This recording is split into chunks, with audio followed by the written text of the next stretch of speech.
ಬಯಸಿದಷ್ಟು ದೂರ ಸಾಗುವ ಪಶ್ಚಿಮ ಘಟ್ಟಗಳ ತಪ್ಪಲಿನಲ್ಲಿ ನೇತ್ರಾವತಿ ನದಿಯ ತಟದಲ್ಲಿ ನಿಸರ್ಗ ರಮಣೀಯವಾಗಿ ಕಂಗೊಳಿಸುತ್ತಿರುವ ಕ್ಷೇತ್ರವೇ ಇತಿಹಾಸ ಪ್ರಸಿದ್ಧ ಸತ್ಯನಾಪುರದ ಸತ್ಯದ ಸಿರಿಗಳ ಮೂಲ ಆಲಡೆ ಕ್ಷೇತ್ರ ಲೋಕನಾಡು ಶ್ರೀ ಲೋಕನಾಥೇಶ್ವರ ದೇವಸ್ಥಾನ ನಿಡಿಗಲ್.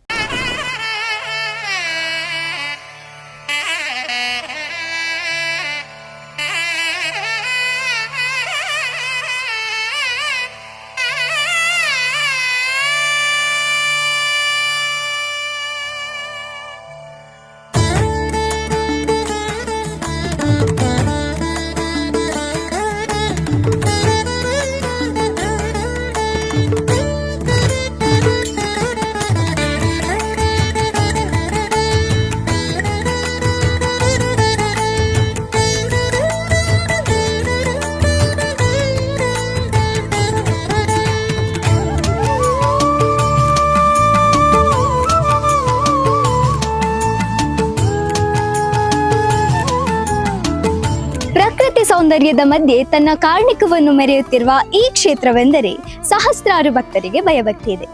ಇಲ್ಲಿನ ಇತಿಹಾಸವನ್ನು ಹೇಳುವುದಾದರೆ ಅದರ ಹಿಂದೊಂದು ಕಥೆ ಇದೆ. ಆ ಕಥೆಯ ಹಿಂದೆ ಸತ್ಯವಿದೆ. ಈ ಮಣ್ಣಿನಲ್ಲಿ ಕಾರ್ಣಿಕವಿದೆ. ಹೌದು, ಇತಿಹಾಸದ ಪ್ರಕಾರ ಸಂತಾನ ಭಾಗ್ಯವಿಲ್ಲದೆ ಕೊರಗುತ್ತಿದ್ದ ಸತ್ಯನಾಪುರದ ಅರಮನೆಯ ಅಜ್ಜರಿಗೆ ಬ್ರಾಹ್ಮಣನ ರೂಪದಲ್ಲಿ ಪ್ರತ್ಯಕ್ಷವಾದ ಇಲ್ಲಿನ ಬೆರ್ಮರು ಪಾಳು ಬಿದ್ದ ಈ ಕ್ಷೇತ್ರವನ್ನು ನವೀಕರಣಗೊಳಿಸು, ನಿನಗೆ ಸಂತಾನ ಪ್ರಾಪ್ತಿಯಾಗುತ್ತದೆಂದು ಹೇಳಿ ಮಾಯವಾಗುತ್ತಾರೆ. ಬ್ರಾಹ್ಮಣರ ಮಾತಿನಂತೆ ಈ ಕ್ಷೇತ್ರವನ್ನು ನವೀಕರಣಗೊಳಿಸಿದ ಅಜ್ಜರಿಗೆ ಇಲ್ಲಿನ ಬೆರ್ಮರು ಕೊಟ್ಟಂತಹ ಹಿಂಗಾರ ಪ್ರಸಾದವು ಮಗುವಾಗಿ ಜನ್ಮ ತಾಳಿತು. ನಂತರ ಆ ಮಗುವೆ ತುಳುನಾಡಿನ ಸತ್ಯದ ಸಿರಿಯಾಗಿ ಪ್ರಸಿದ್ಧಿ ಪಡೆಯಿತು. ಭಕ್ತಿದ ಸಾದಿಂಡು ಬಂಗಾದ ಪೊರ್ತುಡು ಮಟ್ಟೆಲ್ಡು ಕಾತೊನ್ವೆ ಈ ಲೋಕನಾಡುಳ್ಳಾಯೇ ಲೋಕನಾಥೇಶ್ವರೇ ಸತ್ಯಪುರದ ಸತ್ಯೋನೇ ಮೂಲು ಸಿರಿಕುಲನ ಲಾಡನೆ ಸತ್ಯಪುರದ ಸತ್ಯೋನೇ ನಡುವಲ್ ಕ್ಷೇತ್ರದ ಉಳ್ಳಾಯೇನೆ. ಇಂದಿಗೂ ಕೂಡ ಈ ಕ್ಷೇತ್ರಕ್ಕೆ ಹರಕೆ ಹೇಳಿಕೊಂಡರೆ ಸಂತಾನ ಪ್ರಾಪ್ತಿಯಾಗುತ್ತದೆ ಎಂಬ ನಂಬಿಕೆ ಇಲ್ಲಿನ ಭಕ್ತರದ್ದು. ಈಗ ಜಾತ್ರೋತ್ಸವ ಸಮಿತಿಯ ಅಧ್ಯಕ್ಷರಾಗಿರುವ ನಾಗೇಶ್ ಅವರು ನಮ್ಮ ಜೊತೆ ಇದ್ದಾರೆ. ಬನ್ನಿ ಮಾತಾಡೋಣ. ನಮಸ್ತೆ ಸರ್. ನಡುವಲ್ ಸಿರಿ ಜಾತ್ರೆ, ಅದರ ಹಿನ್ನೆಲೆ ಏನು? ಲೋಕನಾಥೇಶ್ವರ ದೇವರು ಇಲ್ಲಿ ಮುಖ್ಯವಾಗಿ ಲೋಕನಾಡು ಸಿರಿ ಜಾತ್ರೆ ಅಂತೇಳಿ ಹೆಸರುವಾಸಿಯಾಗಿರ್ತಕ್ಕಂಥದ್ದು. ಸತ್ಯನಾಪುರ ಅರಮನೆಯಿಂದ ಸತ್ಯದ ಸಿರಿಗಳ ಜಾತ್ರೆ ಮುಖ್ಯವಾಗಿ ಹೇಳುವಂಥದ್ದು. ಸತ್ಯದ ಸಿರಿಗಳಂದರೆ ಇಲ್ಲಿ ಮಹಿಳೆಯರಿಗೆ ಮುಖ್ಯವಾಗಿ ಪ್ರಾಧಾನ್ಯತೆ ಇದೆ. ಸಿರಿ ಜಾತ್ರೆ ಅಂತಾರೆ. ಅದರಲ್ಲಿ ನಿನ್ನೆ ಹಬ್ಬಗದಾರಗ ಚೆನ್ನೆಮಣೆ ಆಟ ಒಂದು ಸೊಗಸಾಗಿ ನಿನ್ನೆ ಕಾರ್ಯಕ್ರಮ ಮುಗಿಯಿತು. ಅನಂತರ ದೈವಗಳ ನೇಮ, ಸೆಮೆಕಲ್ಲುಟ್ಟಿ ಮತ್ತು ಮೈಸಂದೆಯ ಇದೆಲ್ಲ ನೇಮಗಳು ನಿನ್ನೆ ಇವತ್ತಿನ ಬೆಳಿಗ್ಗೆವರೆಗೂ ಇತ್ತು. ಆನಂತರ ಈ ಗತಕಾಲದ ವೈಭವ, ಅವಾಗ ಸತ್ಯನಾಪುರದ ಅರಮನೆಯಲ್ಲಿ ನಡೀತಕ್ಕಂತಹ ಈ ಕಾರ್ಯಕ್ರಮಗಳು 800 ವರ್ಷದ ಇತಿಹಾಸ ಇರತಕ್ಕಂತಹ ಈ ಒಂದು ದೇವಸ್ಥಾನ. ಇಲ್ಲಿ ಮಕ್ಕಳಾಗದವರಿಗೆ ಇಲ್ಲಿ ಬಂದು ಹರಕೆ ಹೊತ್ಕೊಂಡ್ರೆ ಮಕ್ಕಳಾಗ್ತದೆ. ಹಾಗೆ ವಿದ್ಯಾರ್ಥಿಗಳಿಗೆ ಅವರ ಕಷ್ಟಗಳನ್ನ ಹೇಳಿಕೊಂಡ್ರೆ ಇಲ್ಲಿ ಅವರಿಗೆ ಸವಾಲಾಗ್ತದೆ. ಆನಂತರ ಇಲ್ಲಿ ಭೂಮಿಗೆ ಸಂಬಂಧಪಟ್ಟದ್ದು ಮತ್ತು ಈ ದೈವಿ ಶಕ್ತಿ ಇರತಕ್ಕಂಥವರು ಎಲ್ಲರೂ ಇದನ್ನು ಮುಖ್ಯವಾಗಿ ನಂಬ್ತಾರೆ. ಹಾಗೂ ಇದು ಎಲ್ಲ ಊರಿನ ಜನರು ಹಾಗೂ ರಾಜ್ಯದ ಮೂಲೆಗಳಿಂದ, ಇಡೀ ರಾಜ್ಯದ ಮೂಲೆಗಳಿಂದ ಇಲ್ಲಿ ಜನ ಬಂದು ಈ ಕಾರ್ಯಕ್ರಮದಲ್ಲಿ ಭಾಗಿಯಾಗ್ತಾರೆ. ಇದು ಪ್ರತಿದಿನ ಬೆಳಿಗ್ಗೆ ಮತ್ತು ಮಧ್ಯಾಹ್ನ ಪೂಜಾ ಕಾರ್ಯಕ್ರಮ ಇದೆ ಪ್ರತಿದಿನ. ಅದರಂತೆ ವರ್ಷಕ್ಕೊಮ್ಮೆ ಈ ಥರ ಸಿರಿ ಜಾತ್ರೆ ನಡೀತದೆ. ಇದು ತುಂಬ ಅದ್ಧೂರಿಯಾಗಿ ನಡೀತದೆ. ಸಾಧಾರಣ ಒಂದು 30,000 ಜನ ಸೇರ್ತಾರೆ. 5 ದಿನ ನಡೀತದೆ. ನಾಳೆವರೆಗೆ ಈ ಕಾರ್ಯಕ್ರಮ ಇದೆ. ಹಾಗೆ ಒಂದು ಅಚ್ಚುಕಟ್ಟಾಗಿ ನಡೀತಂತೆ. ಹೌದು, ಸಿರಿ ಜಾತ್ರೆಗೆ ಬೇರೆ ಊರಿಂದ ಕೂಡ ಬರ್ತಾರೆ.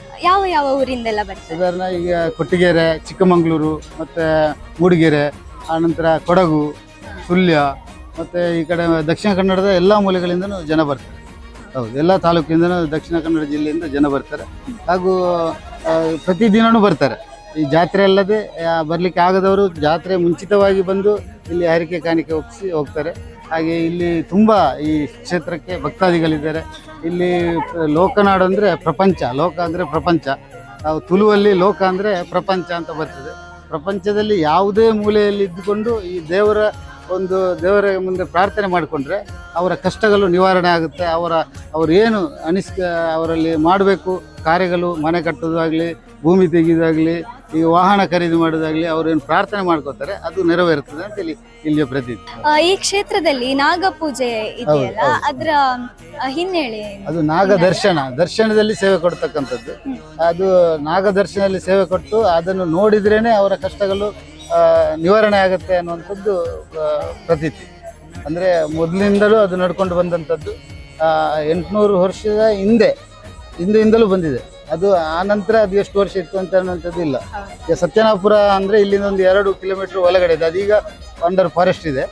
ಅಲ್ಲಿಂದ ಹೂ ಹಿಂಗಾರ ತಂದು ಅಲ್ಲಿಂದ ನಂತರ ಇಲ್ಲಿ ಕಾರ್ಯಕ್ರಮಗಳು ನಡೆಯುವಂಥದ್ದು.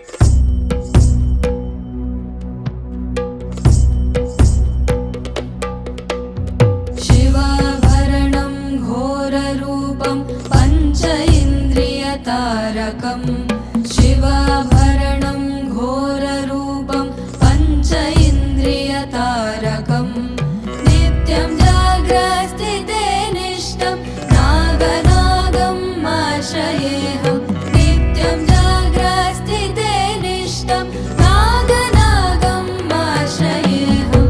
ಸಿರಿ ಮತ್ತು ನಾಗದರ್ಶನಕ್ಕೆ ಇರುವಂತಹ ವ್ಯತ್ಯಾಸಗಳು ಅಥವಾ ಆ ವಿಚಾರಗಳ ಬಗ್ಗೆ ನಮಗೆ ಅರಿವು ಮೂಡಿಸ್ಬೇಕಂತ ಅವರು ನಮ್ಮಲ್ಲಿ ವಿಜ್ಞಾಪನೆ ಮಾಡ್ತಾ ಇದ್ದಾರೆ.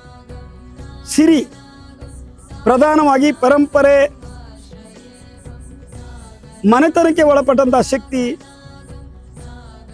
ಆರಾಧಿಸುವಂತಹ ಭಾಗದಲ್ಲಿ ಆದಂತಹ ವ್ಯತ್ಯಾಸದ ಕೊರತೆಯಿಂದ ಆಗುವಂತಹ ಆವೇಶಗಳೆಲ್ಲವೂ ಕೂಡ ಸಿರಿಮುಖೇನವಾಗಿ ಗ್ರಹದಲ್ಲಿರುವಂತಹ ಹೆಣ್ಣು ಗಂಡಿಲ್ಲದೆ ಶಕ್ತಿಯ ಪ್ರಭೆ ತೋರಿಸುವ ಶಕ್ತಿಯೇ ಸಿರಿ.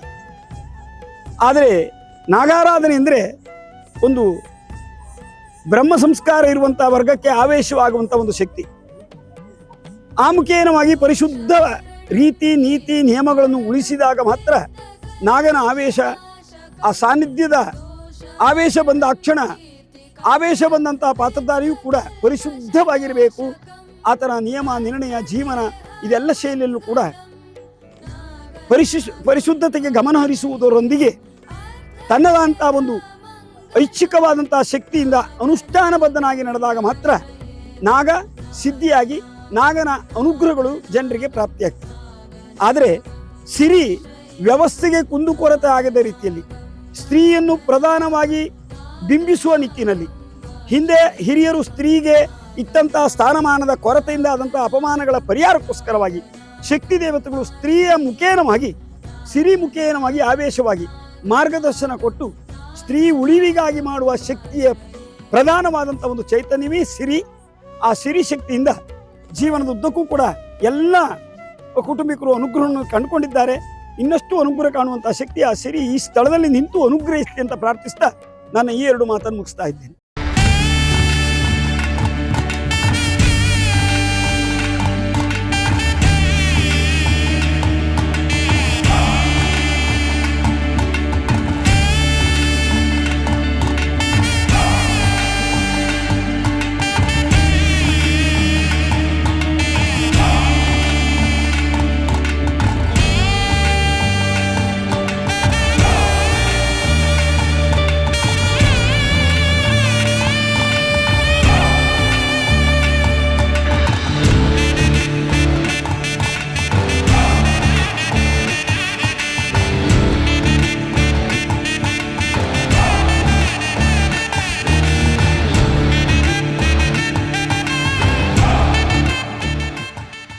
ವ್ಯವಸ್ಥಾಪನಾ ಸಮಿತಿಯ ಅಧ್ಯಕ್ಷರಾಗಿರುವ ಗುರುರಾಜ್ ಅವರು ನಮ್ಮೊಂದಿಗಿದ್ದಾರೆ.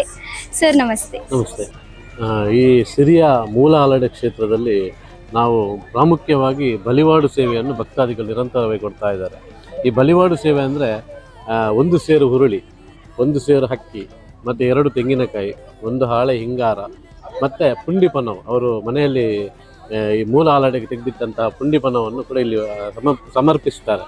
ಈ ಹುರುಳಿಯನ್ನು ವಿಶೇಷವಾಗಿ ನಾವು ನಂದಿಗೋಣ, ಈ ಮೈಸಂತಾಯ ಅಂತ ಹೇಳ್ತೇವೆ, ಅದಕ್ಕೆ ಸಮರ್ಪಣೆ ಮಾಡ್ತಾರೆ. ಹಾಗೆ ಅಕ್ಕಿಯನ್ನು ನಾವು ದೇವರ ನೈವೇದ್ಯಕ್ಕೆ ಇಲ್ಲಿ ಉಪಯೋಗಿಸ್ತಾರೆ. ಇದೇ ರೀತಿಯಾಗಿ ನಾವು ತೆಂಗಿನಕಾಯಿಯನ್ನು ಕೂಡ ದೇವರಿಗೆ ಸಮರ್ಪಿಸುವಂಥ ಒಂದು ನಂಬಿಕೆಯಲ್ಲಿ ಭಕ್ತರು ಇಲ್ಲಿಗೆ ಬಲಿವಾಡು ಸೇವೆಯನ್ನು ಸಮರ್ಪಿಸ್ತಾ ಇದ್ದಾರೆ. ಹುಗ್ಗಿಯ ಹುಣ್ಣಿಮೆ ಮತ್ತು ನಾವು ಪೂವೆ ಮತ್ತು ಪುಣ್ಯಮೆ ಅಂತ ನಾವು ತುಳುವಲ್ಲಿ ಹೇಳ್ತೇವೆ. ಆ ಸಂದರ್ಭದಲ್ಲಿ ನಾವು ಪ್ರತಿ ವರ್ಷವೂ ಕೂಡ ಈ ಒಂದು ಆಲಡಿಯಲ್ಲಿ ಆಯನೋತ್ಸವ ನಡೀತಾ ಇದೆ.